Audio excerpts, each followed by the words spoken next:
ನಮಸ್ತೆ. ಅಖಂಡ ಜ್ಯೋತಿಷ್ಯಕ್ಕೆ ನಿಮ್ಮೆಲ್ಲರಿಗೂ ಸ್ವಾಗತ.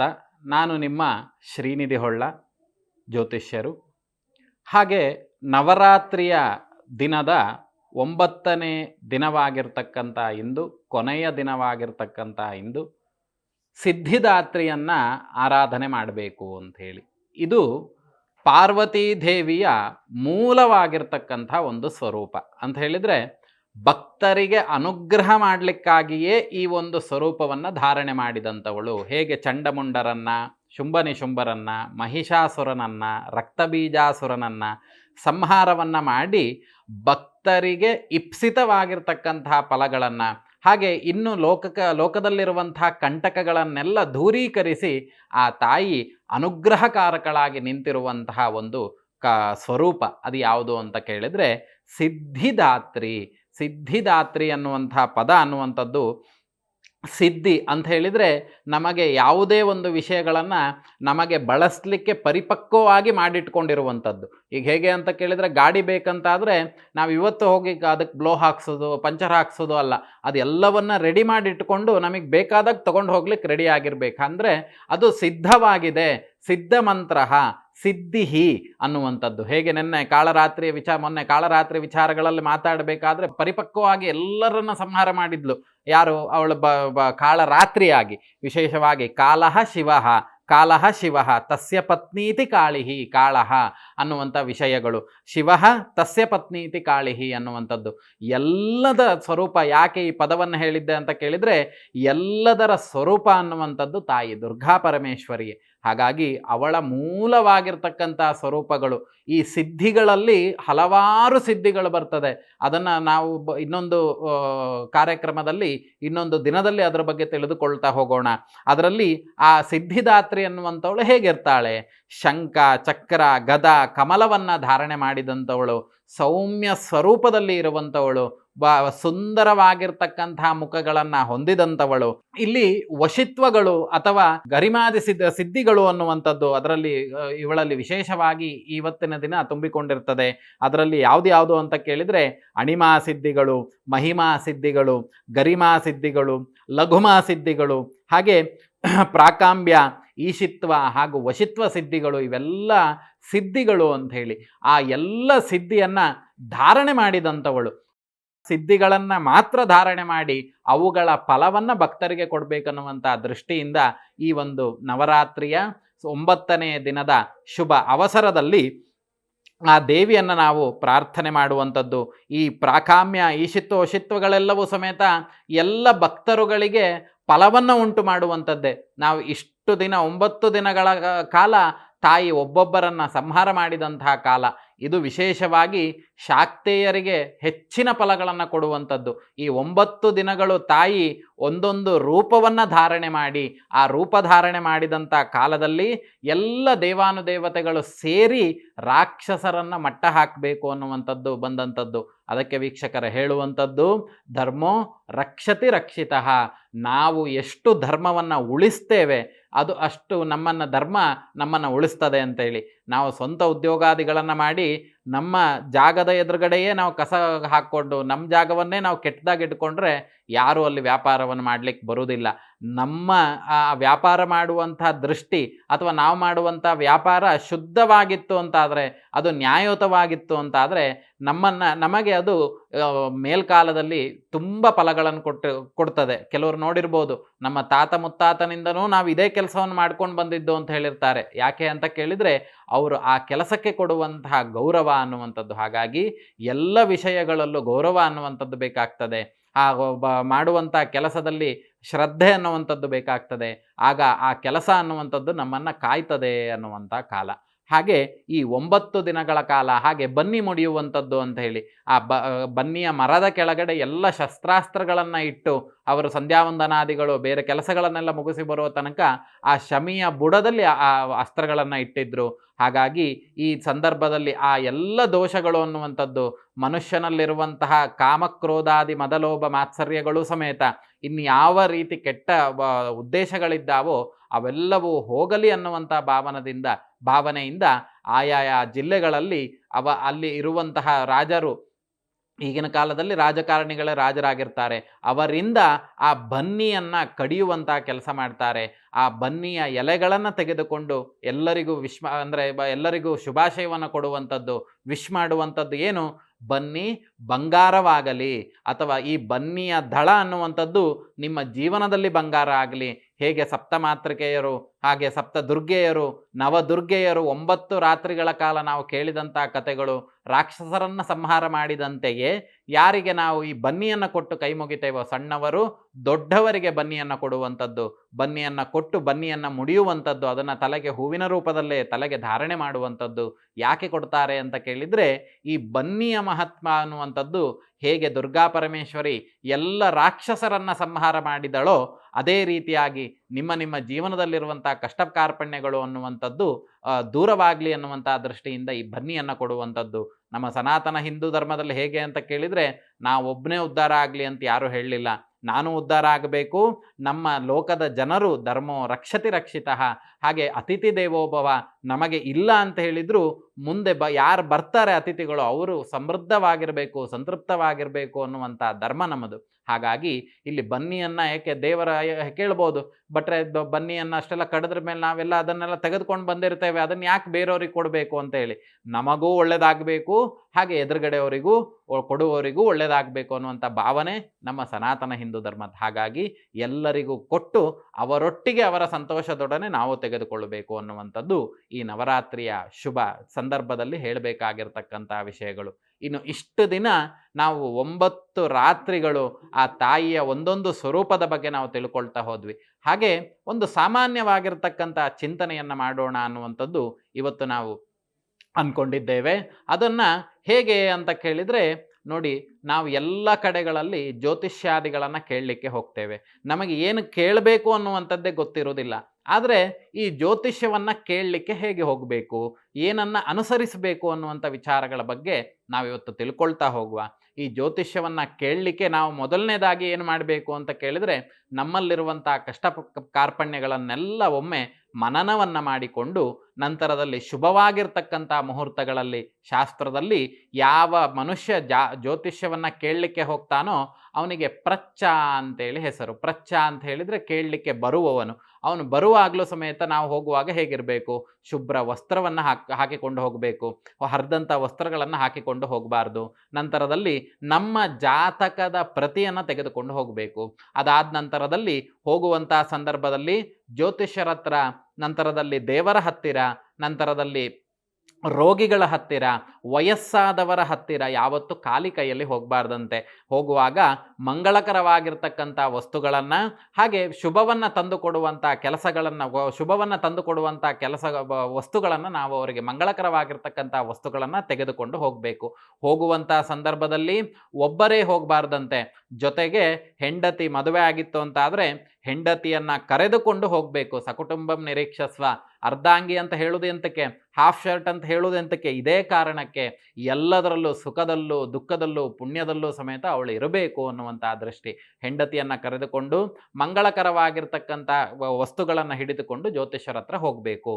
ಹೋದಾಗ ಯಾಕೆ ಇವೆಲ್ಲವನ್ನು ಇಟ್ಟುಕೊಳ್ಬೇಕು ಅಂತ ಕೇಳಿದರೆ, ಈ ಇಟ್ಕೊಳ್ಳುವಂಥ ಕಾರಣಗಳು ಏನು ಅಂತ ಕೇಳಿದರೆ, ಖಾಲಿ ಕೈಯಲ್ಲಿ ಬಂದರು ಅಂತಾದರೂ ಮೊದಲು ನೋಡೋದು ಜ್ಯೋತಿಷ್ಯರು ಅದನ್ನೇ, ಏನನ್ನು ತಂದಿದ್ದಾರೆ ಅಂತ. ಯಾಕೆ ಅಂತ ಕೇಳಿದರೆ, ಅವೆಲ್ಲವೂ ಈಶ್ವರ ಪ್ರೇರೇಪಣೆ ಅಂತ. ಅದರ ಮುಖಾಂತರವಾಗಿ ಆ ಜ್ಯೋತಿಷ್ಯರಿಗೆ ಕೆಲವೊಂದು ಶಕುನಗಳು ಅನ್ನುವಂಥದ್ದು ತಂದು ಕೊಡ್ತದೆ. ಹಾಗಾಗಿ ಈ ಜ್ಯೋತಿಷ್ಯವನ್ನು ಕೇಳಲಿಕ್ಕೆ ಹೋಗಬೇಕಾದ್ರೆ ಮತ್ತೆ ಹೇಗೆ, ಅದಕ್ಕೆ ಎಲ್ಲೆಲ್ಲೋ ಹೋಗುವಂಥದ್ದಲ್ಲ.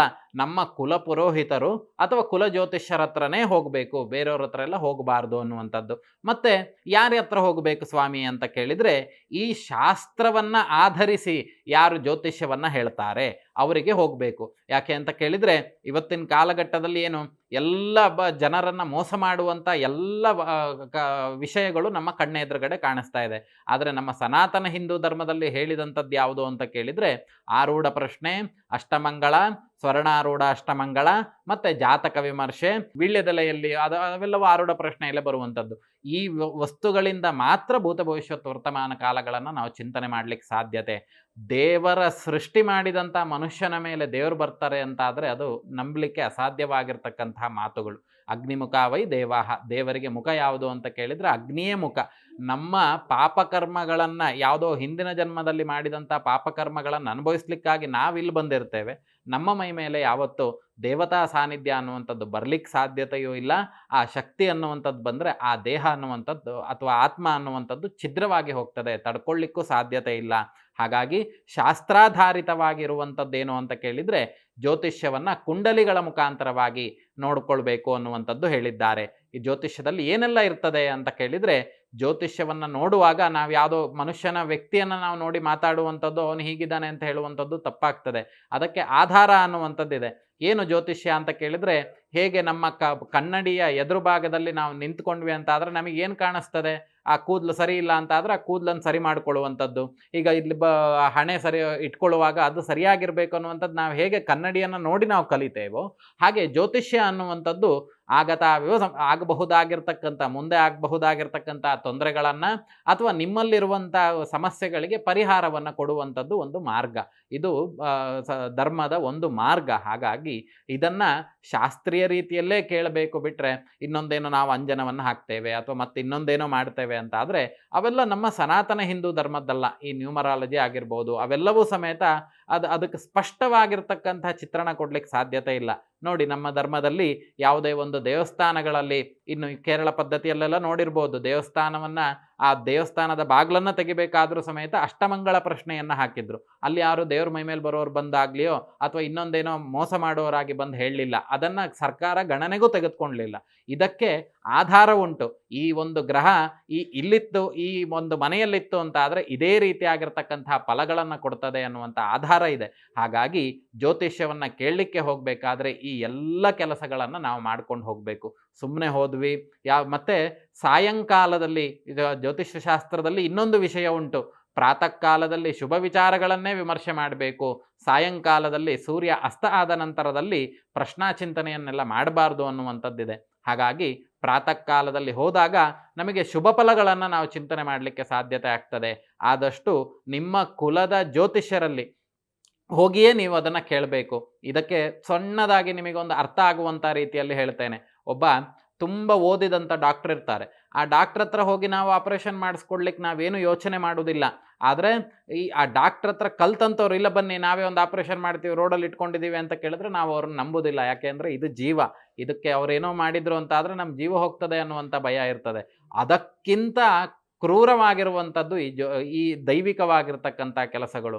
ಸೊ ಒಬ್ಬ ಸದೃಢವಾಗಿರ್ತಕ್ಕಂಥ ಮನುಷ್ಯನಿಗೆ ಅವನಿಗೆ ಉಪಯೋಗ ಇಲ್ಲದಂಥ ಯಾವುದೋ ಒಂದು ಕೆಲಸವನ್ನು ಮಾಡಿದ್ರಿ ಅಂತ ಆದರೆ ಅವನು ರೋಗಗ್ರಸ್ತನಾಗಿ ಬಿಡ್ತಾನೆ.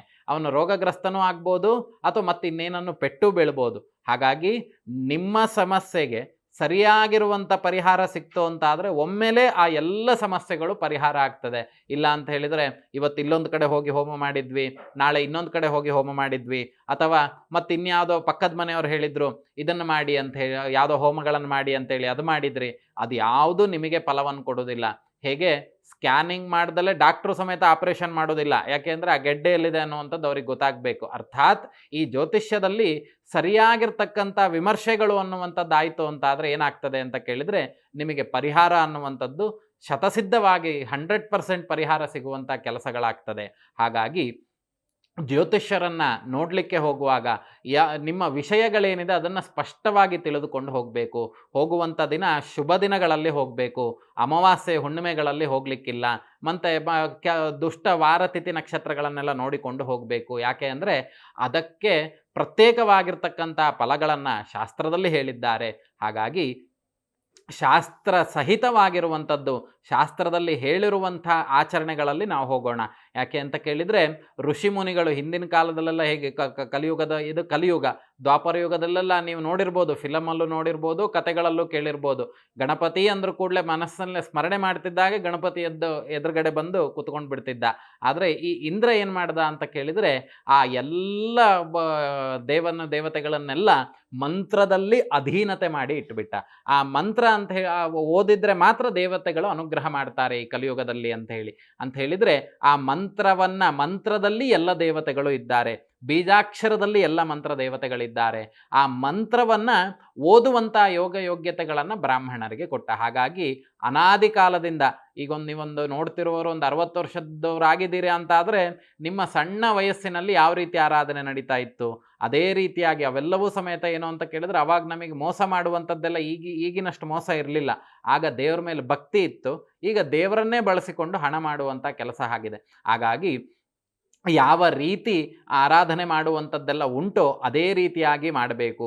ಜ್ಯೋತಿಷ್ಯ ಅನ್ನುವಂಥದ್ದು ಹಾಗೆ ಸುಮ್ಮನೆ ನಮ್ಮ ಮೈ ಮೇಲೆ ಯಾವುದೋ ಒಂದು ಬಂತಂತ ಹೇಳುವುದು ಅಥವಾ ಮತ್ತೆ ಇನ್ಯಾವುದೋ ಅನರ್ಥಗಳನ್ನು ಯಾವುದು ಶಾಸ್ತ್ರದಲ್ಲಿ ಉಲ್ಲೇಖ ಇಲ್ಲವೋ, ಆ ಗಣಪತಿ ಆಗಲೇ ಹೇಳ್ತಾ ಇದ್ದೆ, ಗಣಪತಿ ಪ್ರತ್ಯಕ್ಷ ಆಗಿ ಕೇಳ್ತಾ ಇದ್ದ ಅಂತೇಳಿ, ಆದರೆ ಅದನ್ನೆಲ್ಲ ಮಾಡಿದ್ದು ಮಂತ್ರದಲ್ಲಿ ಅಧೀನತೆ ಮಾಡಿಟ್ರು. ಆ ಮಂತ್ರವನ್ನು ಓದುವಂಥ ಯೋಗ್ಯತೆ ಯಾಗ ಕೊಟ್ಟಾಗ ಆ ದೇವತೆಗಳನ್ನು ಹೇಗೆ ಆರಾಧನೆ ಮಾಡಬೇಕು ಅಂತ ಹೇಳಿ ಋಷಿಮುನಿಗಳು ಬರೆದಿಟ್ಟಿದ್ದಾರೆ. ನೀವು ಈ ದೇವರನ್ನು ಆರಾಧನೆ ಮಾಡಬೇಕಂತಾದರೆ ಇಂಥ ದ್ರವ್ಯವನ್ನು ಬಳಸಬೇಕು, ಇಂಥ ದಿನವೇ ಈ ಕೆಲಸವನ್ನು ಮಾಡಬೇಕು, ಈ ಪೂಜೆಗಳನ್ನು ಹೀಗೆ ಮಾಡಬೇಕು, ಇಷ್ಟು ಜಪಗಳನ್ನು ಮಾಡಬೇಕು ಅಂತೇಳಿ ಬರೆದಿಟ್ಟಿದ್ದಾರೆ. ಅದರಲ್ಲಿ ಸ್ವಲ್ಪ ವ್ಯತ್ಯಾಸವನ್ನು ಮಾಡಿದ್ರು ನೀವು ಫಲವನ್ನು ಅನುಭವಿಸುವಾಗ ವ್ಯತ್ಯಾಸಗಳನ್ನು ಅನುಭವಿಸ್ತೀರಿ. ಹಾಗಾಗಿ ಕೆಲವರು ಹೇಳ್ತಿರ್ತಾರೆ ಫೋನನ್ನು ಮಾಡಿದಾಗ ಏನು ಅಂತ ಕೇಳಿದರೆ, ಸ್ವಾಮೀಜಿ ಸುಮಾರಷ್ಟು ಹೋಮಗಳನ್ನು ಮಾಡಿದ್ವಿ, ಸುಮಾರಷ್ಟು ಯಜ್ಞಯಾಗಾದಿಗಳನ್ನು ಮಾಡಿದ್ವಿ, ಯಾವುದು ನಮಗೆ ಫಲ ಕೊಡಲಿಲ್ಲ ಅನ್ನುವಂಥದ್ದು. ಯಾಕಾಗಿ ಅಂತ ಕೇಳಿದರೆ ಅಲ್ಲಿ ಸ್ಕ್ಯಾನಿಂಗ್ ಸರಿ ಆಯಿತು ಅಂತ ಆದರೆ ಆಪರೇಷನ್ ಸರಿ ಆಗ್ತದೆ, ಇಲ್ಲ ಅಂತ ಹೇಳಿದರೆ ಹೊಟ್ಟೆಯಲ್ಲಿರುವಂಥ ಗೆಡ್ಡೆಗೆ ಕಾಲಿಗೆ ಆಪರೇಷನ್ ಮಾಡಿದರೆ ಹೊಟ್ಟೆಯಲ್ಲಿರುವಂಥ ಗಡ್ಡೆ ಅನ್ನುವಂಥದ್ದು ಸಿಗುವುದಿಲ್ಲ. ಹಾಗಾಗಿ ಆ ಸ್ಕ್ಯಾನಿಂಗ್ ಅರ್ಥಾತ್ ನಾವು ಜ್ಯೋತಿಷ್ಯ ವಿಮರ್ಶೆಯನ್ನು ಮಾಡುವಾಗ ಈ ಸಮಸ್ಯೆ ಅನ್ನುವಂಥದ್ದು ಯಾಕಾಗಿ ಬಂತು, ಯಾವ ಮಾಡಿದ ತಪ್ಪಿನಿಂದ ಬಂತು, ಆ ತಪ್ಪಿಗೆ ಏನು ಪ್ರಾಯಶ್ಚಿತ, ಆ ತಪ್ಪು ಪ್ರಾಯಶ್ಚಿತ ಆದ ಮೇಲೆ ಅದಕ್ಕೆ ಏನು ಪರಿಹಾರ ಅನ್ನುವಂಥದ್ದನ್ನು ನಾವು ಸರಿಯಾಗಿ ವಿಮರ್ಶೆ ಮಾಡುವವರ ಹತ್ರ ಹೋದಾಗ ನಮಗೆ ಸರಿಯಾಗಿರುವಂಥ ಪರಿಹಾರ ಸಿಗ್ತದೆ. ಬಿಟ್ಟರೆ ಇಲ್ಲ ಅಂತ ಹೇಳಿದರೆ ನಾವು ಮಾಡೋದೇ ಇಲ್ಲ, ಆಯಿತು ಪಕ್ಕದ ಮನೆಯವ್ರು ಹೇಳಿದರು ಒಂದು ಕುಂಭ ವಿವಾಹ ಮಾಡು, ನಿಮ್ಮ ಮಗಳಿಗೆ ಮದುವೆ ಆಗ್ತದೆ ಅಂತೇಳಿ ಹೇಳಿದರು, ಹಾಗಾಗಿ ನಾನು ಕುಂಭ ವಿವಾಹ ಮಾಡಿದ್ದೆ ಅಂತ ಕೇಳಿದರೆ ಇದೊಂದು ಉದಾಹರಣೆಗೆ ತೆಗೆದುಕೊಂಡಂಥದ್ದು. ಕುಂಭ ವಿವಾಹಕ್ಕೆ ಯಾರಿಗೆ ಆ ದೋಷ ಇಲ್ಲ, ಆ ದೋಷ ಇಲ್ದಲೇ ಇದ್ದವರು ಆ ಹೋಮಾದಿಗಳನ್ನು, ಆ ಕೆಲಸವನ್ನು, ವಿವಾಹಾದಿಗಳನ್ನು ಮಾಡಬಾರ್ದು ಅನ್ನುವಂಥದ್ದಿದೆ. ಯಾಕೆ ಅಂತ ಕೇಳಿದರೆ ನೋಡಿ, ನಾವು ಹೇಗೆ ಮೆಡಿಕಲ್ ಶಾಪಿಗೆ ಹೋಗಿ ಇಷ್ಟಪಟ್ಟಂಥ ಟ್ಯಾಬ್ಲೆಟನ್ನು ನಾವು ತೊಗೊಳ್ಳೋದಿಲ್ಲ, ಯಾವುದು ಬರೆದಿರ್ತಾರೋ ಅದನ್ನು ಮಾತ್ರ ತೊಗೊಂಡು ಬರ್ತೇವೆ. ಹಾಗೆಯೇ ಈ ಜ್ಯೋತಿಷ್ಯ ಶಾಸ್ತ್ರದಲ್ಲೂ ಅಷ್ಟೇ, ನಿಮಗಿರುವಂಥ ಸಮಸ್ಯೆಗೆ ತತ್ಸಂಬಂಧಿತವಾಗಿರ್ತಕ್ಕಂತಹ ಪರಿಹಾರಗಳನ್ನು ಮಾಡಿದರೆ ಮಾತ್ರ ನಿಮ್ಮ ಕಷ್ಟಗಳು ಅನ್ನುವಂಥದ್ದು ದೂರ ಆಗ್ತದೆ. ಬಿಟ್ಟರೆ ನೀವು ಯಾವುದ್ಯಾವುದೋ ಟ್ಯಾಬ್ಲೆಟನ್ನು ತೊಗೊಂಡ್ರೆ ನಿಮ್ಮ ರೋಗ ಅನ್ನುವಂಥದ್ದು ವಾಸಿ ಆಗೋದಿಲ್ಲ. ಹಾಗೆ ಯಾವುದ್ಯಾವುದೋ ಹೋಮಗಳನ್ನು ನೀವು ಮಾಡಿದ್ರಿ ಅಂತಾದರೆ ನಿಮ್ಮ ಕಷ್ಟ ಅನ್ನುವಂಥದ್ದು ಪರಿಹಾರ ಆಗೋದಿಲ್ಲ. ಅದಕ್ಕೆ ಜ್ಯೋತಿಷ್ಯ ಅನ್ನುವಂಥದ್ದು ಸರಿಯಾಗಿ ವಿಮರ್ಶೆ ಮಾಡುವವ್ರ ಹತ್ರ ಹೋಗಬೇಕು. ಸುಮ್ಮನೆ ನಾವು ಇಲ್ಲ ನಮ್ಮ ತಂದೆಯವರು ಮಾಡಿದ್ರು, ಅವ್ರ ತಂದೆ ಮಾಡಿದ್ರು ಅಂದರೆ ಅದು ಅನರ್ಥಗಳು. ಜ್ಯೋತಿಷ್ಯ ಅಂತ ಹೇಳಿದರೆ ನವಗ್ರಹಗಳು, ನವಗ್ರಹಗಳು ಅಂತ ಹೇಳಿದರೆ ಜ್ಯೋತಿಷ್ಯ. ಆ ನವಗ್ರಹಗಳ ಮುಖಾಂತರವಾಗಿ ನಮಗೆ ಸಂಜ್ಞೆಗಳು ಅನ್ನುವಂಥದ್ದು ಗೊತ್ತಾಗ್ತದೆ. ಹಾಗೆ ಇನ್ನೂ ಸುಮಾರಷ್ಟು ಜನ ಅನರ್ಥಗಳನ್ನು ಮಾಡ್ತಾರೆ. ಹೇಗೆ ಅಂತ ಕೇಳಿದರೆ, ಅವ್ರ ಮನೇಲಿ ಮಾಡಿದ್ರು, ಅವ್ರ ಮಗನಿಗೆ ಮದುವೆ ಆಯಿತು, ಈ ಹೋಮವನ್ನು ಮಾಡಿದ್ರು, ಅದಕ್ಕೆ ಅವ್ರ ಮಗನಿಗೆ ಮದುವೆ ಆಯಿತು, ನಾನು ಆ ಹೋಮವನ್ನು ಮಾಡ್ತೀನಿ ಅಂತ ಹೇಳಿದರೆ ಅದು ನಾಳೆ ದಿನ ನಿಮ್ಮ ಮಗನಿಗೆ ತೊಂದರೆಯನ್ನು ಉಂಟು ಮಾಡಬಹುದು. ಹಾಗಾಗಿ ಇದೆಲ್ಲ ಏನು ಅಂತ ಕೇಳಿದರೆ ಒಬ್ಬ ಜ್ಯೋತಿಷ್ಯರ ಹತ್ರ ಹೋಗಲಿಕ್ಕೆ ಬೇಕಾಗಿರ್ತಕ್ಕಂತಹ ಒಂದು ನಮ್ಮಲ್ಲಿರುವಂತಹ ಸಾಮಾನ್ಯ ಜ್ಞಾನ ಅನ್ನುವಂಥದ್ದು. ಹಾಗಾಗಿ ನಾವು ಏನೇ ಮಾಡುವುದಾದರೂ ಸಮೇತ ಅದಕ್ಕೆ ಶಾಸ್ತ್ರದಲ್ಲಿ ಉಲ್ಲೇಖ ಉಂಟಾ ಅನ್ನುವಂಥದ್ರ ಬಗ್ಗೆ ನಾವು ವಿಮರ್ಶೆಯನ್ನು ಮಾಡಿ ನಂತರದಲ್ಲಿ ಮುಂದುವರಿಬೇಕೆ. ಬಿಟ್ಟರೆ ನಾವು ಯಾವ್ಯಾವುದನ್ನೋ ಮಾಡಿ ಏನನ್ನೋ ಅನರ್ಥಗಳನ್ನು ಮಾಡಬಾರ್ದು. ಹಾಗೆ ನವರಾತ್ರಿ ಉತ್ಸವಗಳು ಅನ್ನುವಂಥದ್ದು ಕೊನೆಯ ದಿನ. ಯಾಕೆ ಅಂತ ಕೇಳಿದರೆ ಇದು ಶುದ್ಧೀಕರಿಸುವಂಥ ಕೆಲಸವೇ. ನಮಗೂ ಇವತ್ತು ಈ ವಿಷಯವನ್ನು ನಾವು ನಿಮಗೆ ಹೇಳಬೇಕನ್ನುವಂಥ ಮನಸ್ಥಿತಿ ಬಂದಂಥದ್ದು ಆ ದೇವಿಯ ಪ್ರೇರೇಪಣೆಯೇ ಇದ್ದಿರಬಹುದು. ಯಾಕೆ ಅಂತ ಕೇಳಿದರೆ ಇದನ್ನು ಸರಿದಾರಿಯಲ್ಲಿ ಕೊಂಡು ಹೋಗುವಂಥ ಕೆಲಸಗಳಿವೆಲ್ಲ. ಸರಿ ದಾರಿಗೆ ಹೋಗುವಂಥ ಕೆಲಸಗಳು. ಯಾವಾಗ ನಾವು ಸರಿಯಾಗಿರ್ತಕ್ಕಂಥ ದಾರಿಯಲ್ಲಿ ಮುನ್ನಡಿತೇವೆ, ನಾವು ಹೋಗಬೇಕಾಗಿರ್ತಕ್ಕಂಥ ಗಮ್ಯಸ್ಥಾನವನ್ನು, ನಾವು ಹೋಗಬೇಕಾಗಿರುವಂಥ ಸ್ಥಾನವನ್ನು ನಾವು ತಲುಪುತ್ತೇವೆ. ಯಾವಾಗ ಬೇರೆ ರಸ್ತೆಯನ್ನು ಹಿಡಿದುಕೊಳ್ತೇವೋ ರಸ್ತೆ ಅನ್ನುವಂಥದ್ದು ತಪ್ತೇವೆ, ನಾವು ಹೋಗಬೇಕಾಗಿರುವಂಥ ಜಾಗಕ್ಕೆ ಹೋಗಲಿಕ್ಕಾಗೋದಿಲ್ಲ. ಹಾಗಾಗಿ ವೀಕ್ಷಕರೆಲ್ಲರಲ್ಲೂ ಸಮೇತ ನಾವು ಪ್ರಾರ್ಥನೆ ಮಾಡುವಂಥದ್ದೇನು ಅಂತ ಕೇಳಿದರೆ, ಶಾಸ್ತ್ರದಲ್ಲಿ ಯಾವ ರೀತಿಯಾಗಿ ಉಲ್ಲೇಖಗಳಿದ್ದಾವೋ ಅವುಗಳನ್ನು ಆರಾಧನೆ ಮಾಡಿದರೆ ನಿಮಗೆ ಪೂರ್ಣವಾಗಿರ್ತಕ್ಕಂತಹ ಫಲಗಳು ಬರ್ತದೆ. ಇಲ್ಲ ನಾವು ಅದನ್ನೇನೋ ಮಾಡಿಸ್ಕೊಂಡ್ವಿ, ಇದನ್ನೇನೋ ಮಾಡಿಸ್ಕೊಂಡ್ವಿ, ಹಿಂಗೆ ಮಾಡ್ಕೊಂಡು ಬರ್ತಾ ಇದ್ರು, ಅಥವಾ ನಮ್ಮ ಸಂಪ್ರದಾಯ, ಇನ್ನು ಕೆಲವರು ಹೇಳ್ತಾರೆ ನಮ್ಮ ಸಂಪ್ರದಾಯದಲ್ಲಿ ಇದು ಇಲ್ಲವೇ ಇಲ್ಲ ಅಂತ ಹೇಳಿ. ಹಾಗಾಗಿ ನಿಮ್ಮ ಸಂಪ್ರದಾಯಗಳು ಏನೇ ಇದ್ದಿರ್ಬೋದು, ಆದರೆ ಅದಕ್ಕೆ ಶಾಸ್ತ್ರ ಅನ್ನುವಂಥದ್ದೊಂದು ಉಂಟು. ಅದಕ್ಕೆ ಚ್ಯುತಿ ಬರದಂಥ ರೀತಿಯಲ್ಲಿ ನೀವು ಏನನ್ನೇ ಮಾಡಿ ನಾವು ಬೇಡ ಅಂತ ಹೇಳೋದಿಲ್ಲ. ಈಗ ಗಣಪತಿಯನ್ನೆಲ್ಲ ವಜ್ರವೈಭವದಿಂದ ಈ ವೈಭವದಿಂದ ಆಚರಣೆ ಮಾಡಿದ್ರು. ಅಲ್ಲಿ ನಾವು ಹೇಳಿದ್ದು ಒಂದೇ, ಯಾವುದು ರಾಸಾಯನಿಕ ಪದಾರ್ಥಗಳನ್ನು ನೀವು ಬಳಸಬೇಡಿ, ಈ ಪ್ಲಾಸ್ಟರ್ ಆಫ್ ಪ್ಯಾರಿಸ್ ಆಗಿರಬಹುದು, ಇವೆಲ್ಲವನ್ನ ಹೇಳಲಿಲ್ಲ. ಅಲ್ಲಿ ಹೇಳಿರುವಂಥದ್ದೇನು ಅಂತ ಕೇಳಿದ್ರೆ, ನಿಮಗೆ ತಿನ್ಲಿಕ್ಕೂ ಗತಿ ಇಲ್ಲ, ಯೋಗ್ಯತೆ ಇಲ್ಲದಂಥ ಕಾಲದಲ್ಲಿ ಮಣ್ಣಿನ ಗಣಪತಿಯನ್ನು ಪೂಜೆ ಮಾಡಿ ಅಂತ ಹೇಳಿದ್ದು. ಅಲ್ಲಿಗೆ ವೀಕ್ಷಕರೇ, ನಾವೇ ದೇವರ ಹತ್ರ ನಿಂತ್ಕೊಂಡು ಸುಳ್ಳು ಹೇಳಿದಾಗ ದೇವರು ನಮ್ಮನ್ನು ಕ್ಷಮಿಸೋದಿಲ್ಲ. ಹಾಗಾಗಿ ಶಾಸ್ತ್ರದಲ್ಲಿ ಏನು ಹೇಳಿದೆ ಅನ್ನುವಂಥದ್ದನ್ನು ನಾವು ತಿಳ್ಕೊಂಡಾಗ ಸರಿಯಾದ ಮಾರ್ಗದಲ್ಲಿ ಹೋಗ್ಲಿಕ್ಕೆ ಆಗ್ತದೆ. ಹಾಗೆ ಸರಿಯಾಗಿರ್ತಕ್ಕಂಥ ಫಲಗಳನ್ನು ನಾವು ಅನುಭವಿಸ್ಲಿಕ್ಕೆ ಸಾಧ್ಯತೆ. ಯಾಕೆ ಅಂತ ಕೇಳಿದರೆ, ಇದರಲ್ಲಿ ಒಂದು ಸಣ್ಣ ಪೂರ್ವವೃತ್ತಾಂತ ಅನ್ನುವಂಥದ್ದು. ಈ ಮನುಷ್ಯನಿಗೆ ಈ ಈಶ್ವರ ಅನ್ನುವಂಥವನು ಸ್ಮಶಾನವಾಸಿ. ಆ ಸ್ಮಶಾನವಾಸಿ ಅನ್ನುವಂಥದ್ದು ಈ ಸಂದರ್ಭದಲ್ಲಿ ದುರ್ಗೆಯನ್ನು ಸ್ಮರಣೆ ಮಾಡುವಾಗ ಆ ಮಹಾದೇವನನ್ನು ಸ್ಮರಣೆ ಮಾಡಬೇಕಾಗಿರುವಂಥದ್ದು ಒಂದು ಕೆಲಸ. ಏನು ಅಂತ ಕೇಳಿದರೆ, ಅವಳು ಮಹಾಕೋಪಿಷ್ಠನಾಗಿರುವಂಥವನು ಶಿವ. ಯಾಕೆ ಅಂತ ಕೇಳಿದರೆ, ತನ್ನ ಮೂರನೇ ಕಣ್ಣನ್ನು ಸರಿಯಾಗಿ ಕೆಲವು ಮಾತ್ರ ಕಾಲಗಳಲ್ಲೇ ಅವನು ತೆಗೆದ ಅಂತಾದರೆ ಈ ಎಲ್ಲವೂ ಸಮೇತ ಬೂದಿ ಆಗಿಬಿಡ್ತದೆ ಅನ್ನುವಂಥದ್ದು ನಮಗೆ ಎಲ್ಲರಿಗೂ ತಿಳಿದಿರುವಂಥ ವಿಷಯಗಳು. ಅಂತಹ ಶಿವ ಪರಮಾತ್ಮ ಅನ್ನುವಂಥವನು ಸದಾ ಶಿವ ಸಮಾರಾಧ್ಯ ಅನ್ನುವಂಥದ್ದು. ಈ ಶಿವ ಅನ್ನುವಂಥವನಿಗೆ ಪಾರ್ವತಿ ದಿಶಕ್ತಿಯಾಗಿ ಪಾರ್ವತಿ ಇಲ್ಲ ಅಂತಾದರೆ ಈಶ್ವರ ಬರೀ ಸಂಹಾರಕ್ಕೆ ಹೋಗಿ ಅವನ ಕೋಪತತ್ವದಲ್ಲಿ ಇನ್ನೂ ಎಷ್ಟು ಜನ ತೊಂದರೆ ಅನುಭವಿಸ್ತಾ ಇದ್ರೋ ಗೊತ್ತಿಲ್ಲ. ಹಾಗಾಗಿ ಈ ದುರ್ಗಾ ಪರಮೇಶ್ವರಿ ಈಶ್ವರನನ್ನು ತನ್ನ ಒಂದು ಸ್ವರೂಪದ ಈಶ್ವರ ಸ್ವರೂಪ ಅನ್ನುವಂಥದ್ದು ಯಾವ ರೀತಿ ಇರ್ತದೆ ಅಂತ ಕೇಳಿದರೆ, ಘೋರವಾಗಿರ್ತಕ್ಕಂಥವು. ಅಘೋರಾಯ ನಮಸ್ತುಭ್ಯಂ ಘೋರಾಘೋರತರಾಯ ಚ. ಅಷ್ಟು ಘೋರವಾಗಿರ್ತಕ್ಕಂಥ ಶಿವನನ್ನು ಒಂದು ಶಾಂತ ಸ್ವರೂಪಕ್ಕೆ ಬರಬೇಕು ಅಂತಾದರೆ ಅದಕ್ಕೆ ಕಾರಣಕರ್ತಳು ಯಾರು ಅಂತ ಕೇಳಿದರೆ ಇದೇ ಪಾರ್ವತಿ ದೇವಿ.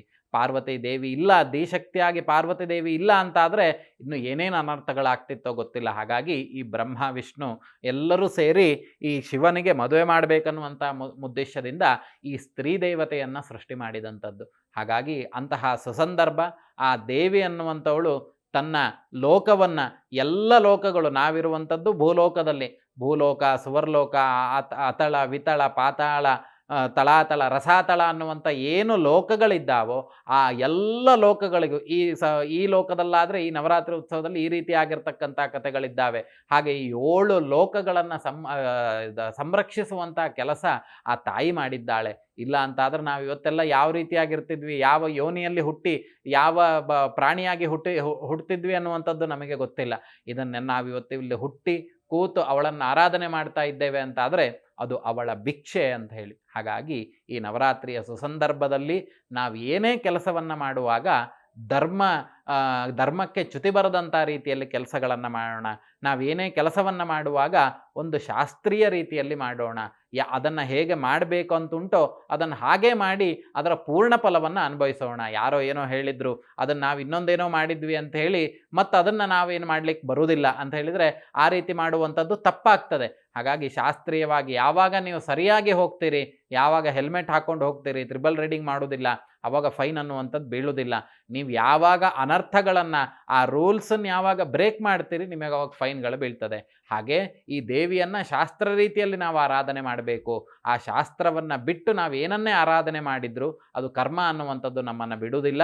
ಇವತ್ತಲ್ಲ ನಾಳೆ ಅದು ನಮಗೆ ಬೇರೆ ರೀತಿಯಾಗಿ ತೊಂದರೆಗಳು ಅನ್ನುವಂಥದ್ದು ಕೊಡ್ತಾ ಹೋಗ್ತದೆ. ಹಾಗಾಗಿ ಈ ನವರಾತ್ರಿಯ ಕೊನೆಯ ದಿನವಾಗಿರ್ತಕ್ಕಂತಹ 9ನೇ ದಿನವಾಗಿರ್ತಕ್ಕಂಥ ಇಂದು ಎಲ್ಲರೂ ಆ ತಾಯಿಯನ್ನು ಸ್ಮರಣೆ ಮಾಡಿ, ಪೂಜೆಯನ್ನು ಮಾಡಿ, ಅವರಿಗೆ ವಿಶೇಷವಾಗಿರ್ತಕ್ಕಂಥ ನೈವೇದ್ಯಾದಿಗಳನ್ನು ಮಾಡಿ, ತಾಯಿಯ ತತ್ವಗಳನ್ನು ನಿಮ್ಮ ಜೀವನದಲ್ಲಿ ಅಳವಡಿಸಿಕೊಂಡು ಸುಖಮಯವಾಗಿರ್ತಕ್ಕಂಥ ಜೀವನಗಳನ್ನು ಅನುಭವಿಸಿ ಅನ್ನುವಂಥ ವಿಚಾರಗಳನ್ನು ಈ ಮೂಲಕವಾಗಿ ಇವತ್ತಿನ ದಿನ ನಾವೆಲ್ಲರಿಗೂ ಹೇಳಬೇಕಾಗಿರುವಂಥ ಪರಿಸ್ಥಿತಿ ಬಂದಂಥದ್ದು. ಯಾಕೆಂದರೆ ಇವೆಲ್ಲವನ್ನು ನಾವು ಹಿಂದೂ ಆದವರು ಮತ್ತೊಬ್ಬರಿಗೆ ಹೇಳಬೇಕಂತಿಲ್ಲ. ಆದರೆ ಇವತ್ತೇನಾಗ್ತಿದೆ, ಎಲ್ಲ ಕಡೆಯೂ ಮೋಸ, ದಗ, ವಂಚನೆಗಳಾಗ್ತಿದೆ. ಅದು ನಾವು ಮಾಡುವಂಥ ಕರ್ಮಗಳಿಂದನೇ ಆಗ್ತಿರುವಂಥದ್ದು. ಎಲ್ಲರೂ ಶುಭವಾಗಿದ್ದು ಆ ದೇವರನ್ನು ಆರಾಧನೆ ಮಾಡಿ ಆ ತಾಯಿಯ ಕೃಪೆಗೆ ಪಾತ್ರರಾಗೋಣ ಅಂತ ಹೇಳಿ ಇಷ್ಟು ದಿನಗಳ ಕಾಲ ನವರಾತ್ರಿ ಉತ್ಸವಗಳ ಬಗ್ಗೆ ವಿಚಾರಗಳನ್ನು, ಹಾಗೆ ಇವತ್ತಿನ ಕೊನೆಯ ದಿನ ಸಿದ್ಧಿದಾತ್ರಿಯ ವಿಚಾರಗಳನ್ನೆಲ್ಲ ನಾವು ತಿಳ್ಕೊಂಡಿದ್ದೇವೆ.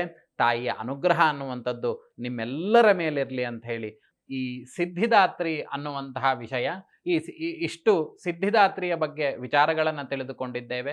ನವರಾತ್ರಿಗಳ ಬಗ್ಗೆ ಇಷ್ಟು ದಿನ ವಿಚಾರಗಳನ್ನು ತಿಳಿದುಕೊಂಡಿದ್ದೇವೆ.